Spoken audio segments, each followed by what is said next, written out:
Gloria a Dios. Dios es bueno. Lo digo muchas veces, pero es que es verdad, es la realidad, ¿no? Dios se porta muy bien con nosotros. Más que nosotros con Él. Pero bueno, Dios es amor, tiene misericordia y nos perdona cada vez que nos arrepentimos. Así que, bienvenidos a todos, un abrazo, como se suele decir ahora. ¿Cómo se suele decir ahora que son los abrazos? Virtuales. Pero bueno, son abrazos, no dejan de ser abrazos. Ya volveremos pronto a hacerlo como lo hacíamos antes, ¿verdad? Qué bueno recordar aquellos tiempos y cómo los echamos de menos. Pero Dios tiene el control, Dios sabe por qué ocurren las cosas, ¿no? Bien, pues quiero seguir hoy trabajando o estudiando el tema que comentamos la semana pasada, que no es otro que crecer en el conocimiento de Dios. Es una realidad hoy en día la cantidad de mentiras que vive este mundo, la cantidad de iglesias falsas, de iglesias que no predican el evangelio correcto, iglesias que manipulan la palabra de Dios, sectas que en realidad todas salen de versículos bíblicos, pero claro, torciéndolos. Entonces necesitamos, es una necesidad, y yo diría también una obligación de cada creyente, crecer en el conocimiento, conocer la palabra de Dios, pero no de una forma, digamos, histórico-mental, sino conocer, llegar a tener un conocimiento, una relación de intimidad con Dios y su palabra, para poder afrontar todas estas mentiras y que no seamos engañados. La Biblia hace mucho hincapié, Jesús, Pablo, los discípulos, todos, de que no nos fiemos de nadie, que estemos ojo a visor. La palabra que usa es que nadie os engañe, mirad, prestar atención. Por eso necesitamos conocer a Dios, necesitamos lo que piensa Dios, necesitamos lo que hay dentro del corazón de Dios, con el propósito de tener una relación personal e íntima con nuestro Padre, y también que a través de la guía del Espíritu Santo no nos engañen, no seamos engañados.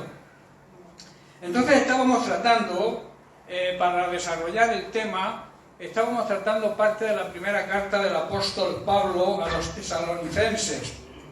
Y vemos que las enseñanzas de esta carta son de aplicación hoy en día. Él les escribía a la iglesia en Tesalónica, pero que son de aplicación las enseñanzas, pues claro, están en la Biblia por eso, porque son enseñanzas de aplicación para nosotros hoy en día.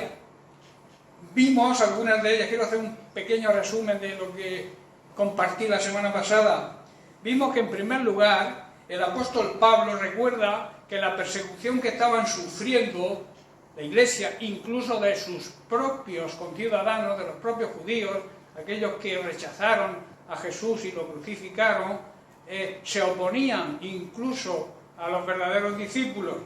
Y dice, y les advierte Pablo, que esa era la misma persecución que habían recibido los profetas del Antiguo Testamento, ya que era una señal inequívoca, estaba haciéndoles ver de que la persecución es aquellos que son verdaderos.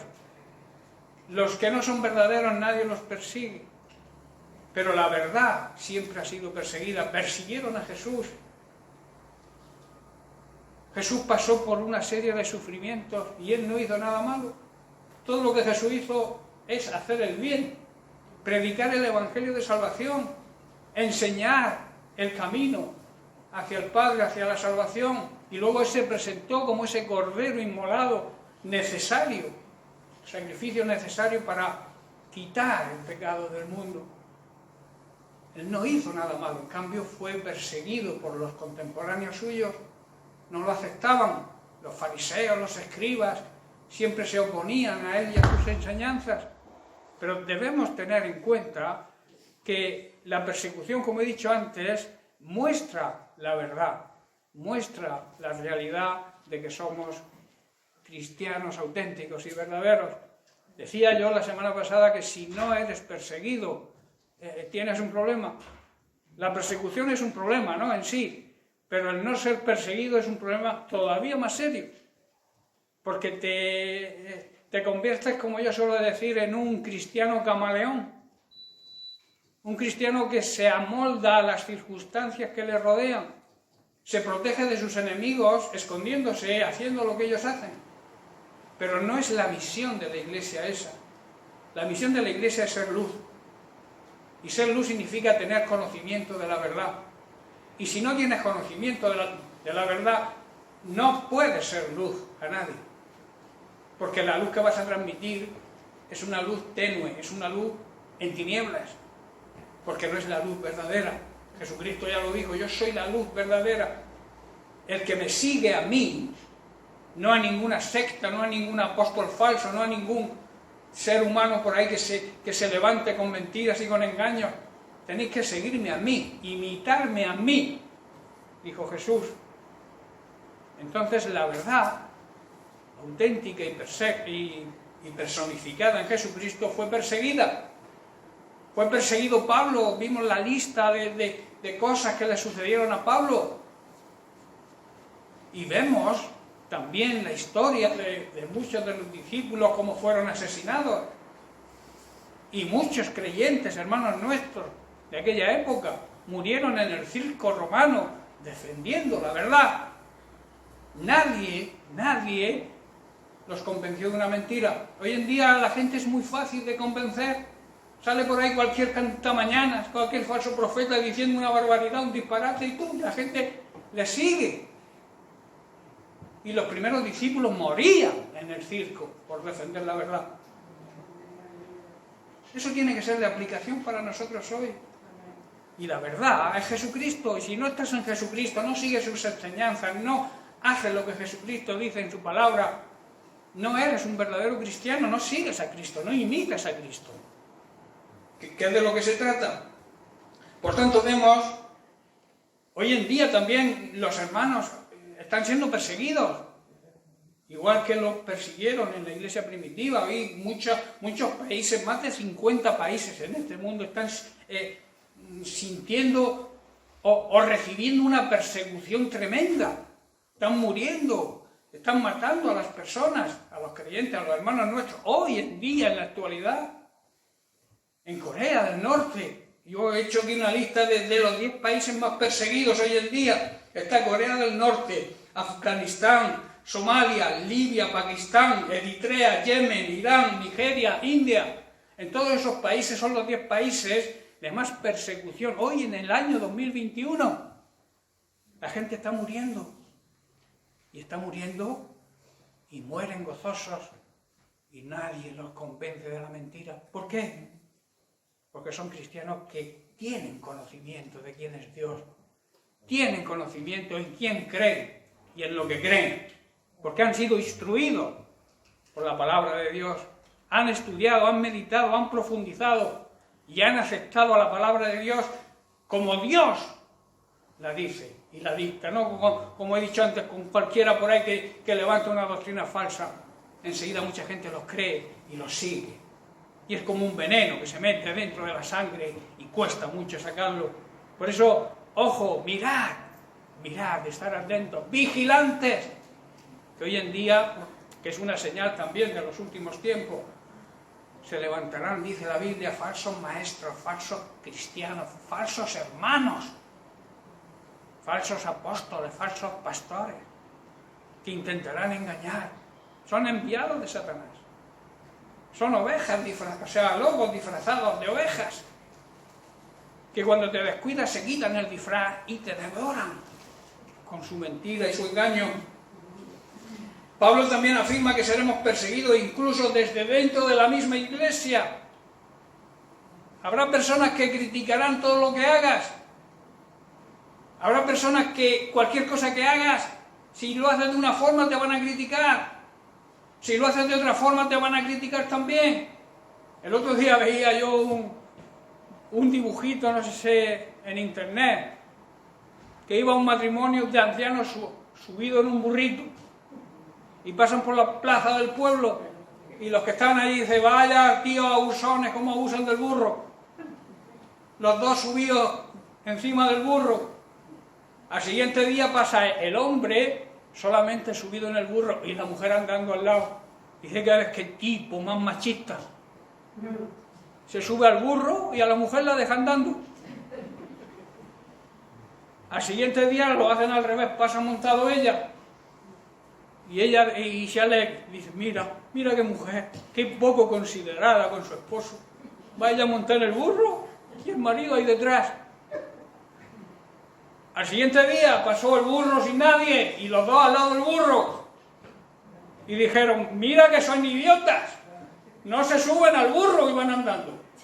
O sea, ¿qué quiere decir esto? Que vamos a ser criticados siempre. Hagan lo que hagan. Pues intenta hacerlo bien. Intenta seguir la palabra de Dios. La palabra de Dios solamente tiene un camino. La palabra de Dios es Jesucristo. Y si tú te desvías de ese camino que es Jesucristo, caes en el error.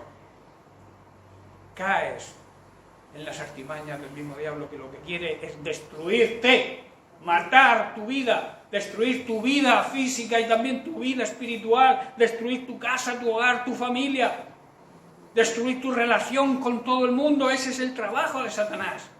Pero Cristo, que es el camino, dijo, yo quiero daros una vida diferente, una vida auténtica y una vida real. Por eso decía Pablo que también seremos perseguidos por los que están dentro de la iglesia. Y yo os digo algo, y lo decía la semana pasada, no debemos acarrear maldición, destrucción a nuestra vida, hablando y criticando, difamando el cuerpo de Cristo, su iglesia, tú y yo, por la cual Cristo pagó un gran precio, nada más y nada menos que su sangre preciosa, ¿verdad?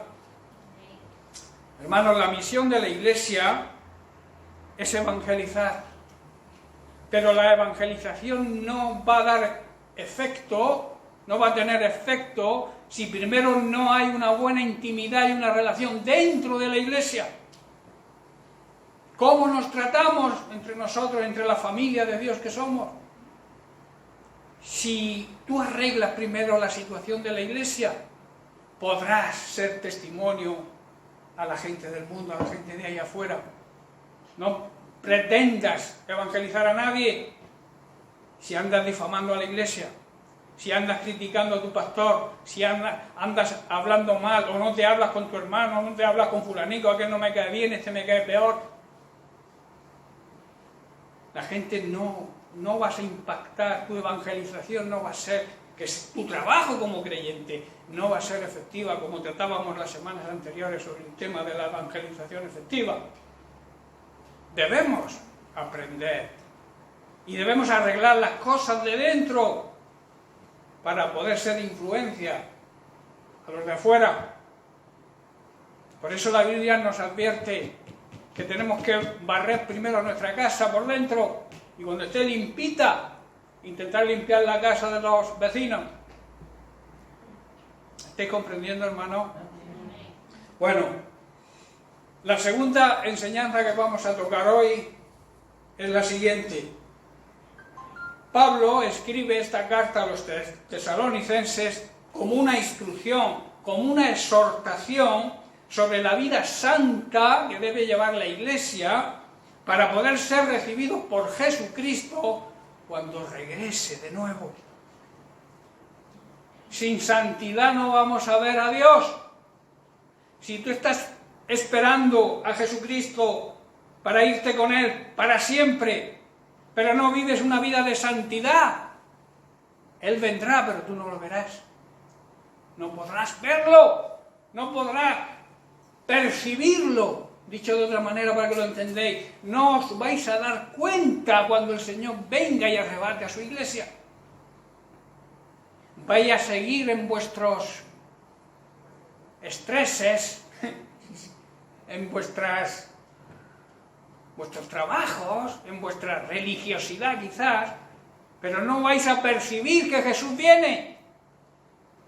Porque nadie que no viva en santidad va a percibir, va a ver a Dios.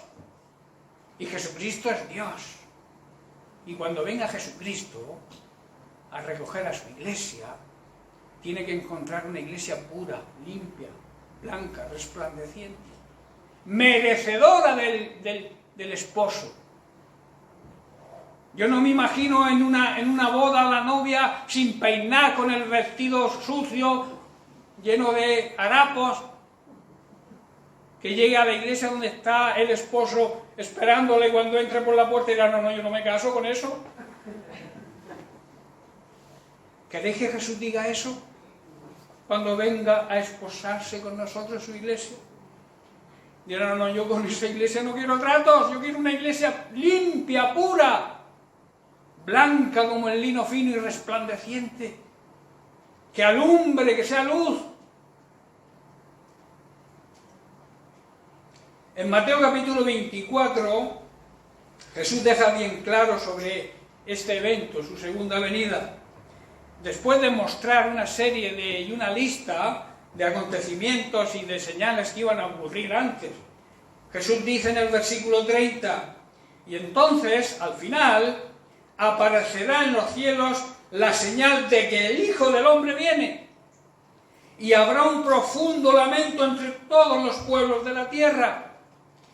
Verán al Hijo del Hombre venir en las nubes del cielo con poder y gran gloria. Verso 31. Enviará a sus ángeles con un potente toque de trompeta y reunirá ¿a quién? A los escogidos. Cuando alguien escoge algo, ¿qué escoge? Si a ti te dan a elegir sobre patatas, un saco de patatas, ¿qué escoges? ¿Las que están podridas? ¿O las que están sanas, están limpias y están buenas? Eso es lo que está diciendo ahí Jesús, que va a escoger lo bueno, lo santo, aquello que vive en santidad. Enviará, reunirá a los elegidos, a los escogidos de todas las partes del mundo, desde los extremos más lejanos de la tierra. Y en el verso 35 hace una tremenda aclaración aquí y hace una afirmación extraordinaria que deberíamos escribir con letras de fuego en nuestro corazón, que dice: el cielo y la tierra van a pasar, el cielo y esta tierra se va a acabar, pero mi palabra, lo que yo digo, no va a pasar, no va a desaparecer, siempre va a ser la misma. Se acabará el mundo, se acabará el cielo, se acabará todo, pero mi palabra va a seguir ahí permaneciendo. Y todos aquellos que la sigan también van a permanecer. Verso 36, importante, dice: sin embargo, nadie sabe el día ni la hora. Nadie. Jesús, palabras de Jesús. ¿Qué quiere decir nadie? Ningún ser humano. Nadie. Ningún apóstol, ningún predicador, ningún pastor, ningún evangelista sabe ni el día ni la hora en que van a suceder estas cosas, en el día en que yo voy a regresar. Ni siquiera añade los ángeles en el cielo, ni yo mismo, ni su propio Hijo lo sabe. Nada más que está alerta, pendiente a que el Padre le dé la orden, pero él tampoco lo sabe. Solo lo sabe el Padre. ¿Cómo habrá personas que no entiendan esto? ¿Cómo habrá personas que sigan a personas que den hora, minuto, segundo, año? Claro, luego no se cumple. Es que ha habido un error. No es esta fecha, me equivoqué. Yo estaba un poco despistado, pero no es. Y da otra. Y así van de oca en oca y tiro porque me toca. Es tan clara la palabra de Dios. Por eso necesitamos conocerla. Conocerla significa también vivirla. Vivirla significa obedecerla. La Biblia está aquí para nuestra enseñanza, para que nadie nos tuerce. y para que nadie nos engañe. Por eso Jesús dice, y son palabras del propio Jesús, solo mi Padre lo sabe. Luego Jesús hace una comparación en el verso 37. Dice, cuando el Hijo del Hombre regrese, será como en los días de Noé. ¿Qué pasó en los días de Noé? ¿Sabéis que Noé tuvo 100 años aproximadamente fabricando el arca? Y durante esos 100 años estuvo predicando lo que iba a suceder. 100 años Noé predicando y nadie le creyó. Dice, como en los días de Noé, va a ocurrir con su segunda venida. Hoy ocurre lo mismo. La Iglesia predica la venida de Cristo. Sabemos que está cerca por las señales, las cosas que estamos pasando y estamos viviendo. Sabemos que está cerca, la Iglesia lo predica, lo predicamos, pero ¿quién lo cree realmente? Muy poca gente. Incluso muchos creyentes que lo dicen tampoco lo creen. No están convencidos realmente. Por eso la Biblia dice y enseña que muchos son los llamados y pocos son aquellos que responden al llamado.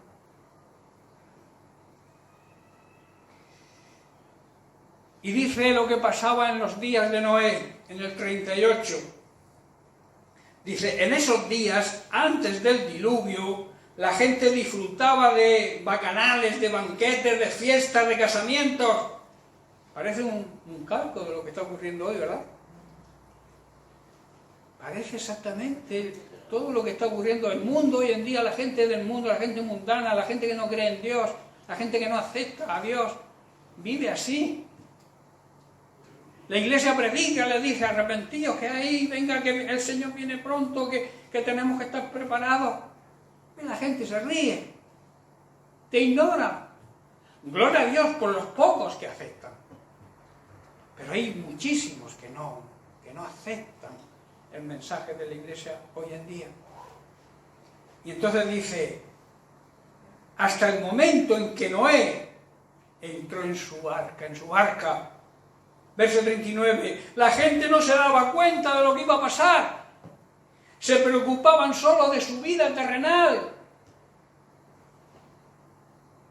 Don't worry, be happy, es lo que hoy la gente joven dice, no te preocupes, te preocupes, sé feliz, que es lo importante, sé feliz tú, a costa de incluso que los demás sean infelices, sé feliz tú, preocúpate de ti. Eso es lo que estaba haciendo la gente cuando Noé estaba construyendo el arca, preocupándose de su vida, Y hoy en día ocurre lo mismo. Dice, hasta que llegó el diluvio y los arrasó a todos. Y añade y advierte, así será cuando el Hijo del Hombre regrese.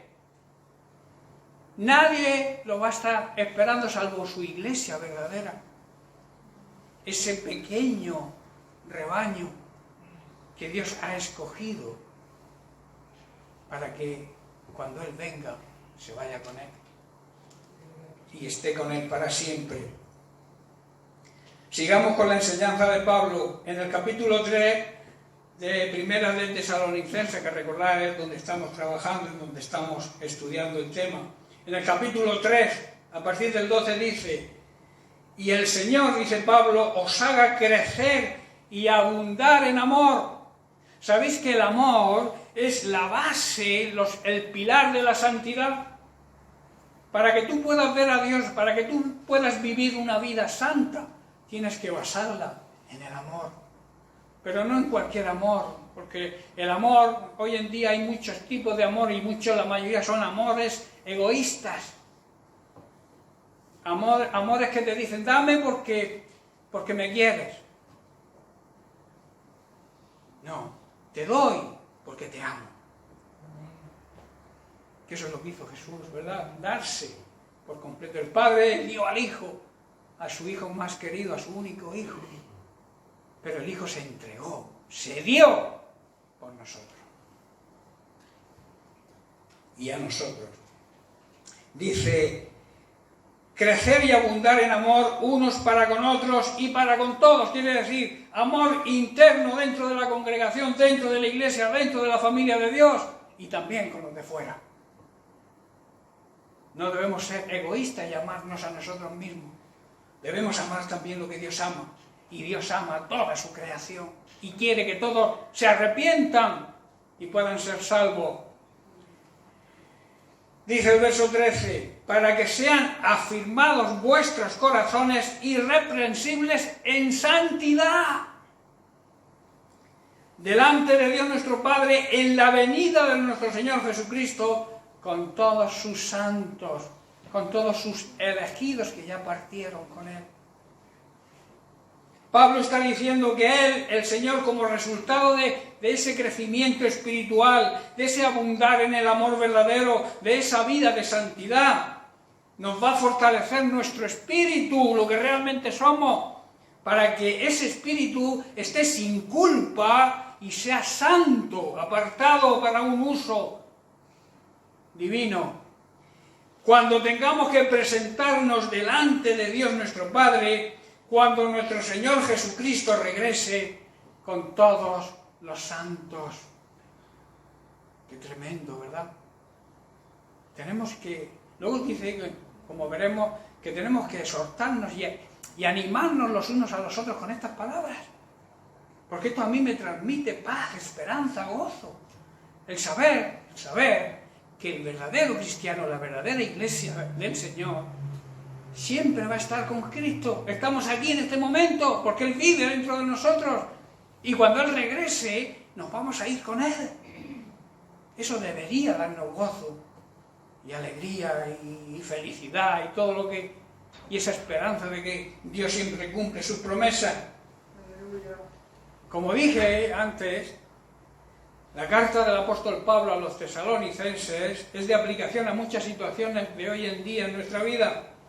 Y además muestra la confianza que como creyentes tenemos de que estemos muertos o estemos vivos físicamente, cuando Él regrese, estaremos siempre con Él. Como he dicho, eso debería ser un motivo de gozo y de esperanza. Seguimos con la carta de Pablo en el capítulo 4, versículos 13 en adelante. Pablo aquí añade, dice, tampoco quiero, hermanos, que ignoréis acerca de los que duermen. Dicho de otra manera, quiero que sepan lo que sucederá con los creyentes que hayan muerto cuando Cristo regrese, para que no os pongáis tristes como los que no tienen esperanza, como aquellos que no creen. Se muere un pariente, se muere un ser querido y se ponen tristísimos. ¿Por qué? Porque no creen. No creen que haya una vida eterna. Y claro, mueren y se ha acabado todo. Y lo que realmente es que empieza lo mejor. Empieza la eternidad. Y la eternidad con Cristo para los creyentes.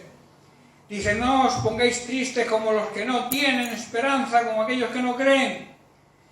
Verso 14 dice, porque si creemos que Jesús murió y resucitó, así también traerá Dios con Jesús a los que durmieron en Él.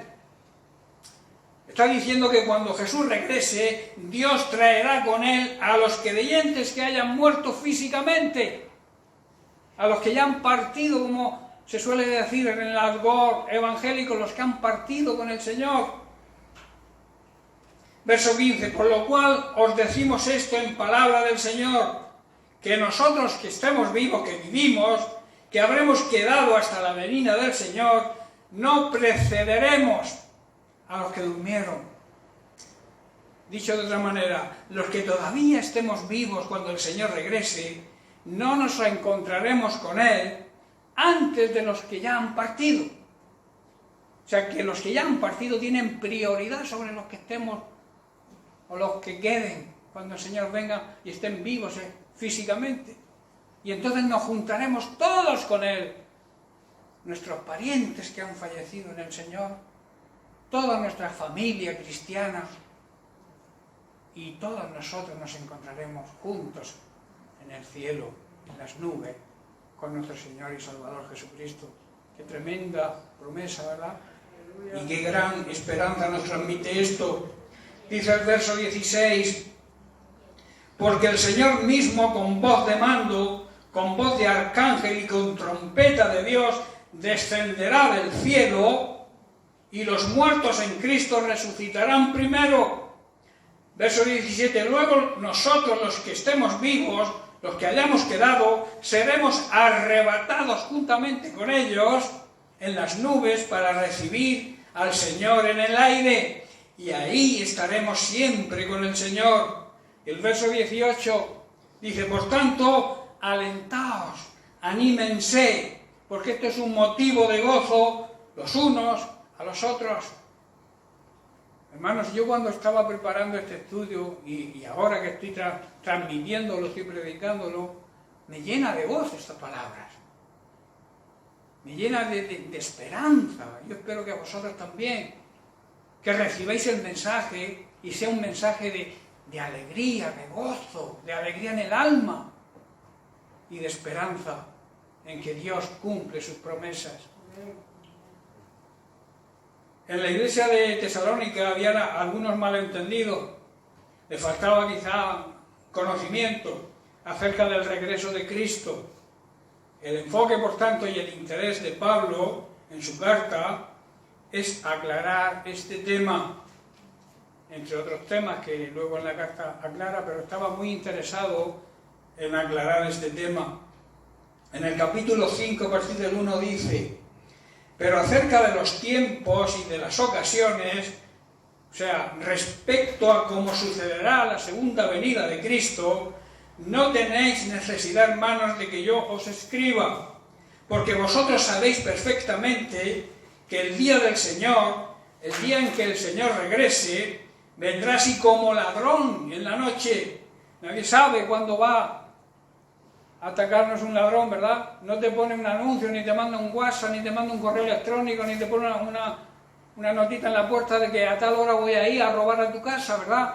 Eso no lo hace el ladrón. Pues de esa manera, quiere decir, sin avisar, se va a presentar Jesucristo.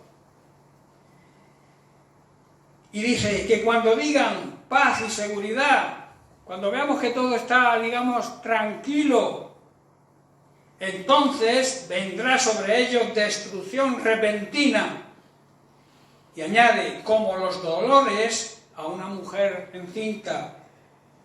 Quiere decir que de repente vendrá la catástrofe. De repente vendrán y serán como los dolores de una mujer a punto de dar a luz. Y añade, y no escaparán. Nadie se va a escapar, hermano, del juicio de Dios.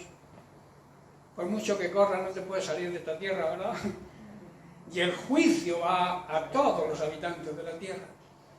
Sean creyentes, no sean creyentes, sean mayores, sean ricos, sean pobres, sean blancos, sean negros, amarillos, rojos, colorados, verdes. Todos tienen que pasar ante el tribunal de Cristo. Por eso en el verso 4 dice, mas vosotros, aquí se dirige a nosotros, a su iglesia, no estáis en tinieblas, para que aquel día os sorprenda como ladrón. Estáis advertidos, no hagáis oídos sordos a lo que se os predica, no hagáis oídos sordos a lo que la palabra de Dios dice. Pero claro, si no medito, si no profundizo, si escucho mensajes y por un oído me entran y me salen por el otro, nunca voy a tener el conocimiento. Y entonces andaré ¿en qué? En oscuridad, en tinieblas, en ignorancia. Dice, pero vosotros, amados hermanos, no estáis a oscuras, no sois ignorantes acerca de estos temas. Ya Pablo le había advertido, Jesús también le advirtió. En los evangelios vemos como Jesús también advierte sobre esto. Dice, acerca de estos temas, y no serán sorprendidos cuando el Señor venga sin avisar.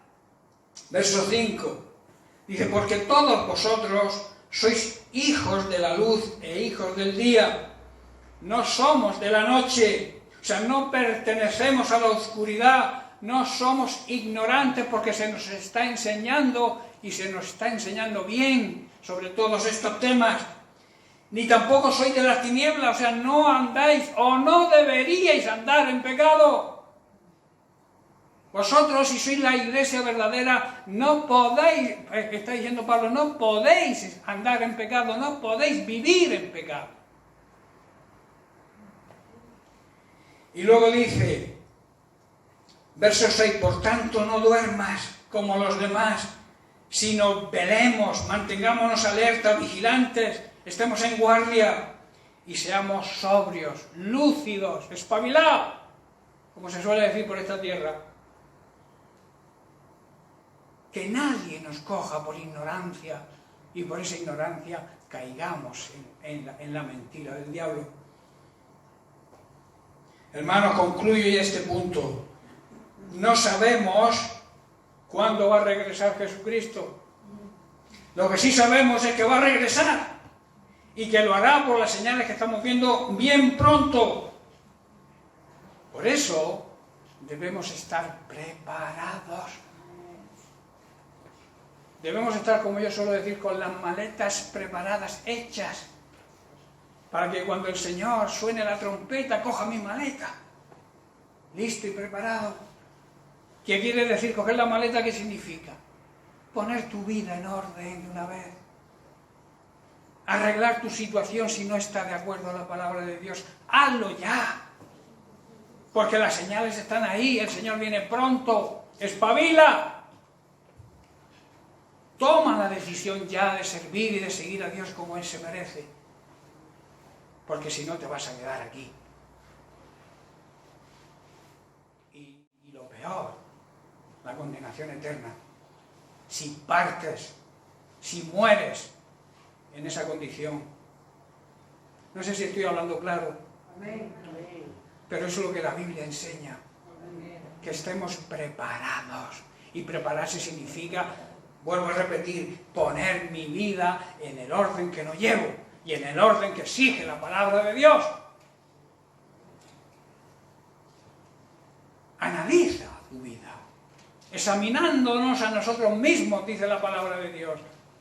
A veces nos cuesta mucho examinarnos a nosotros mismos. Es más fácil examinar al otro y decir, mira al hermano que está viviendo de esta manera. ¿Y tú qué? Si está viviendo incluso peor.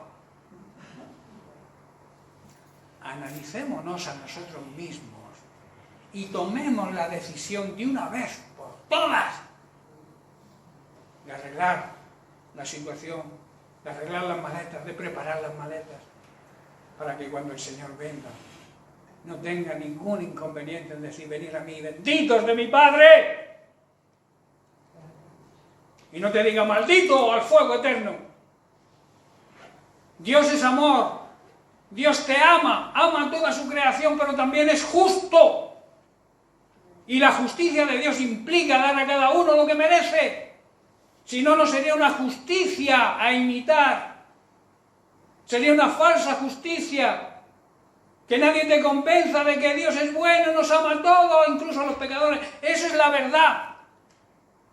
Pero Él te ama y te ha dado la solución para arreglar tu vida, para que te arrepientas, para que te vuelvas a Él, para que creas en Él de verdad y te alejes del pecado, porque Él te lo limpia si hay un arrepentimiento sincero. Pero la justicia de Dios implica castigo si te portas mal, si no reaccionas. Igual que la justicia aquí en la tierra, ningún juez, si tiene todas las pruebas de que eres culpable, te va a dar por inocente. Cuanto menos, o cuanto más la justicia de Dios. Dios es amor, pero también es justicia. Y el amor y la justicia siempre van unidos. No hay amor sin justicia. El amor demostrado, yo creo que está demostrado. Jesús murió en la cruz, murió entre malhechores. Se hizo pobre para que nosotros vivamos una vida en abundancia. Él fue ejemplo a seguir. Se dio por completo, por excelencia a nosotros. Y lo único que nos exige es santidad. Vivir apartados. No que cuando te mueras te pongan en un pedestal de madera. No, eso no es santidad. Santidad es decir, vivo de acuerdo a los principios bíblicos. Puedo caer en un error, puedo tropezar en un momento determinado, pero siempre el verdadero cristiano siente un fuego interior que le provoca al arrepentimiento, le provoca a ese sufrimiento que trae a nuestra conciencia, si somos realmente creyentes, es el haber pecado, el haber ofendido a Dios, nos hace daño a nosotros. ¿Quién cuando cae en una tentación al poco no sientes ese fuego por dentro de decir, he fallado a Dios? Eso el mundo, el ser humano que no conoce a Dios, no. Pero el cristiano sí lo siente. Y si hay un arrepentimiento genuino, tenemos a Jesucristo que intercede por nosotros, que es nuestro abogado defensor. Y le dice al Padre, fulanico ha caído, sí, pero se ha arrepentido. Y se ha arrepentido de verdad. Y yo pagué el precio por su pecado. Yo pagué la deuda que él contrayó cuando pecó. Esa es la gracia de Dios, hermanos. Vivamos en esa gracia. Vivamos de esa forma que Dios quiere que vivamos para poder ser bendecidos por Él. Bien, termino ya este punto, lo he terminado. Voy a hacer una introducción al tercer punto, a la tercera enseñanza que sacamos de esta carta del apóstol Pablo, pero no creo que pueda terminar, el tiempo se echa encima. Quiero simplemente enfocarla y poder continuar la semana que viene profundizando grandemente en este tema porque es de suma importancia. ¿Quién no ha oído hablar de la ira de Dios?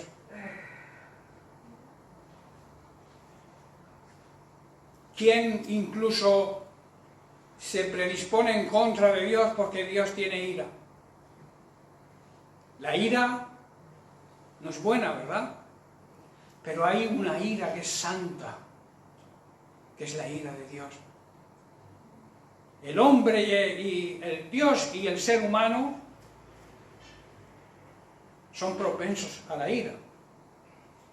Pero la ira que es provocada a Dios es por algo que nosotros hemos hecho o no hemos hecho y tiene justificación. La ira nuestra, la mayoría de las veces, es una ira injustificada. Esa es la diferencia entre la ira santa de Dios y la ira del hombre. Pero Pablo afirma que los creyentes verdaderos no vamos a recibir las consecuencias de la ira de Dios. El enojo con aquellos que no aceptan la salvación, que es lo que significa la ira de Dios. El decir, yo he entregado a mi hijo, he dado la solución, he dado lo que más quería. Jesucristo se entregó plenamente por nosotros. Y el mundo, el ser humano, lo rechaza. Esa es la provocación. Y entonces Dios se enoja, pero siempre da una salida. Siempre tiene los brazos abiertos para aquel que se arrepiente.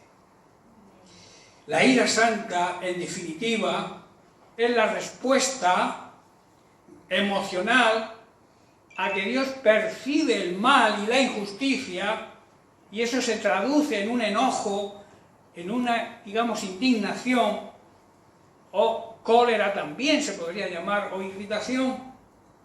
Como he dicho, todos los seres humanos, como Dios expresa ira. De la misma forma que Dios expresa la ira, todo ser humano puede caer en la ira. Pero como he dicho, hay una gran diferencia entre la ira de Dios y la ira del hombre.